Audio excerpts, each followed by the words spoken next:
രാഷ്ട്രീയ മുതലോട്ട് എത്ര നടത്താവോ അത്രയും നടത്തുകയാണ്. എന്നിട്ട് ഒരു ചില പ്രത്യേക ജനവിഭാഗങ്ങളെ ചില പ്രതിസ്ഥാനത്ത് നിർത്തി കളിക്കുകയാണ്.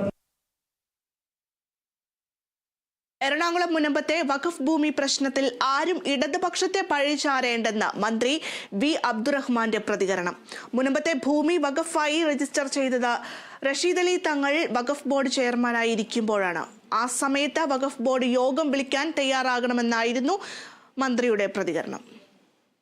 19 ആണെന്ന് തോന്നുന്നു റഷീദ് അലി തങ്ങൾ അദ്ദേഹം ഇരിക്കുന്ന സമയത്ത് തന്നെയാണ് ഇത് വഖഫായി രജിസ്റ്റർ ചെയ്ത് വഖഫ് ഭൂമി ആയിരുന്നു. വഖഫായി രജിസ്റ്റർ ചെയ്ത ആ കാലഘട്ടത്തിലാണ്.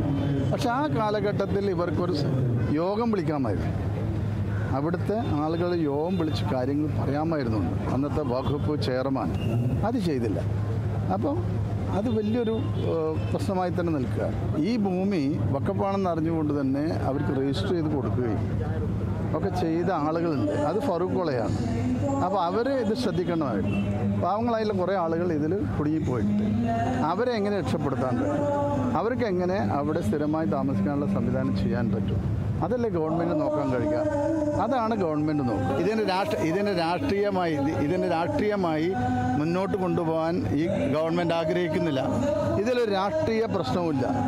ഇതിനെ വർഗീയമായി ചിത്രീകരിക്കുന്നത് നമ്മൾ മുമ്പേ പറഞ്ഞു കഴിഞ്ഞു. അപ്പോൾ ഈ രണ്ട് കാര്യങ്ങളും ഇതിന് ബാധകമല്ല. അവിടെ നിയമപ്രശ്നമാണ്. ആ നിയമപ്രശ്നത്തിൽ ഉള്ളടങ്ങുന്ന കാര്യങ്ങളെടുത്ത് പരിശോധിച്ച് ചെയ്യേണ്ടതാണ്. മതാടിസ്ഥാനത്തിൽ IAS ഉദ്യോഗസ്ഥരുടെ വാട്സാപ്പ് കൂട്ടായ്മയുണ്ടാക്കിയ സംഭവത്തിൽ IAS ഉദ്യോഗസ്ഥരും വ്യവസായ വകുപ്പ് ഡയറക്ടറുമായ കെ ഗോപാലകൃഷ്ണനെതിരെ സ്വമേധയാ കേസെടുക്കാനാകില്ലെന്ന പോലീസ്. ഗോപാലകൃഷ്ണന്റെ ഫോൺ ഹാക്ക് ചെയ്യപ്പെട്ടുവെന്ന വാദം തെറ്റാണെന്ന് തെളിയിക്കാൻ ശാസ്ത്രീയമായ തെളിവുകളും അപൂർണമാണ്. ഈ പശ്ചാത്തലത്തിലാണ് വിശദീകരണം. അതേസമയം IAS തലപ്പത്ത് അഡീഷണൽ ചീഫ് സെക്രട്ടറി A. ജയതിലകിനെതിരെ കൃഷിവകുപ്പ് സ്പെഷ്യൽ സെക്രട്ടറിയായ N.